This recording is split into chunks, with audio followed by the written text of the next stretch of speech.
നിങ്ങളെ ബന്ധിക്കുന്ന മറ്റ് പൈശാചികമായ എല്ലാ തിന്മകളും എല്ലാം കർത്താവ് കഴുകി ശുദ്ധീകരിച്ച് നിങ്ങളെ സ്വതന്ത്രരാക്കുന്ന ഈ അനുഭവം ദൈവം നമ്മെ അനുഗ്രഹിക്കട്ടെ.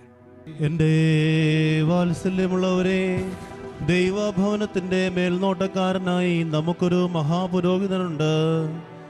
അതിനാൽ വിശ്വാസത്തിൻ്റെ ഉറപ്പുള്ള സത്യഹൃദയത്തോടെ നമുക്ക് അടുത്ത് ചെല്ലാം. ഇതിന് ദുഷ്ടമനസാക്ഷിയിൽ നിന്ന് നമ്മുടെ ഹൃദയത്തെ വെടിപ്പാക്കുകയും ശരീരം ശുദ്ധജലത്താൽ കഴുകുകയും വേണം. ദൈവമായ കർത്താവ് നിന്നെ കഴുകി ശുദ്ധീകരിക്കുമാറാകട്ടെ. നിന്നോടുകൂടെ ഞങ്ങളെയും എല്ലാ പാപമാലിന്യത്തിൽ നിന്നും കഴുകി വെടിപ്പാക്കുമാറാകട്ടെ. പ്രാപികളാർക്കായി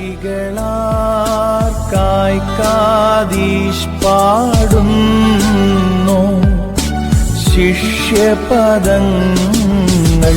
കഴുകി അവനിന്നാൾ ദേവാ ദയ ചെയ്തിടണമേ. ക്രോധഗണം ഭയമോടെന്തുന്നോനെ, ശിഷ്യസമക്ഷം ശിരസ്സു നമിച്ചോനെ,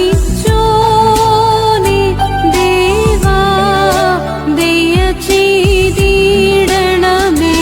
പാപികളാർക്കായി കാദീശ് പാടുന്നു, ശിഷ്യപദങ്ങൾ കഴുകി അവനിന്നാൾ ദേവാ ദയ ചെയ്